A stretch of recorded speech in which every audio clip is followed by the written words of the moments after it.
അസ്സലാമു അലൈക്കും, നമസ്കാരം. ഇന്ന് ഞാൻ ഉണ്ടാക്കാൻ പോകുന്നത് ഒരു സിമ്പിൾ ക്യാരറ്റ് ഓറഞ്ച് ജ്യൂസാണ്.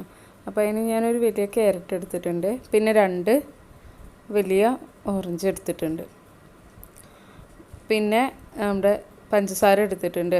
അത് 2 ടേബിൾ സ്പൂൺ എടുത്തിട്ടുണ്ട്. നമുക്ക് ഓരോരുത്തരുടെ മധുരത്തിനനുസരിച്ച് ആഡ് ചെയ്ത് കൊടുക്കാം.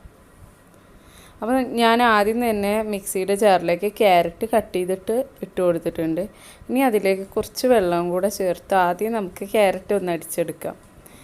ഓറഞ്ചും ക്യാരറ്റും ഒരുമിച്ചിട്ടാൽ പെട്ടെന്ന് അടിഞ്ഞ് കിട്ടില്ല. അപ്പോൾ ആദ്യം തന്നെ നമുക്ക് ക്യാരറ്റ് ഒന്ന് അടിച്ചെടുക്കാം. ഇപ്പോൾ ഏകദേശം ക്യാരറ്റ് നന്നായിട്ട് അരഞ്ഞ് കിട്ടിയിട്ടുണ്ട്. ഒത്തിരി പേസ്റ്റ് ആയി പോകണ്ട, തരിയോട് കൂടിയിട്ട് തന്നെ ആയിക്കോട്ടെ. എന്നിട്ട് അതിലേക്ക് എടുത്തു വെച്ചാൽ 2 ഓറഞ്ചും തൊലി കളഞ്ഞിട്ട് ഇട്ട് കൊടുത്തിട്ടുണ്ട്. അതിന് ശേഷം അതിലേക്ക് ആവശ്യത്തിനുള്ള മധുരം ഇട്ട് കൊടുത്തിട്ടുണ്ട്. പിന്നെ ഞാൻ വെള്ളം ചേർത്തിട്ടില്ല, വെള്ളം ചേർക്കാതെ അരച്ചെടുക്കുക ചെയ്തത്. ഇനി നമ്മൾ അതിലേക്ക് നേരത്തെ തണുത്ത വെള്ളം ഒഴിച്ചു കൊടുക്കാം. അരക്കുന്ന ടൈമിൽ ഒഴിച്ചിട്ടില്ല, നമ്മൾ ജ്യൂസ് അടിച്ച ശേഷമാണ് അതിലേക്ക് ബാക്കിയുള്ള വെള്ളം കൂടെ ചേർത്ത് കൊടുത്തത്. എന്നിട്ട് അരിപ്പയിലൂടെ നമുക്ക് നന്നായിട്ടൊന്ന് അരിച്ചെടുക്കണം. ഈ ക്യാരറ്റിൻ്റെ ഓറഞ്ചിൻ്റെ ഒന്നും ആരുകളും ഇതൊന്നും ഇല്ലാതെ പ്ലെയിൻ ജ്യൂസായിട്ട് തന്നെ അരിച്ചെടുക്കണം.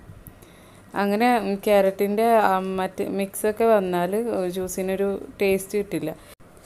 അപ്പോൾ അങ്ങനെ ഞാനതെല്ലാം നന്നായിട്ട് അരിച്ചെടുത്ത് സർവിങ് ഗ്ലാസ്സിലേക്ക് ഒഴിച്ചു കൊടുത്തിട്ടുണ്ട്. നിങ്ങൾക്ക് ഈ വീഡിയോ ഇഷ്ടമാവണമെങ്കിൽ പ്ലീസ് ലൈക്ക് ചെയ്യണം, ഷെയറും ചെയ്യണം, ഒന്ന് സബ്സ്ക്രൈബും ചെയ്യണം. അപ്പോൾ നമുക്ക് അടുത്ത വീഡിയോയുമായി കാണാം, ഇൻഷാ അല്ലാഹ്.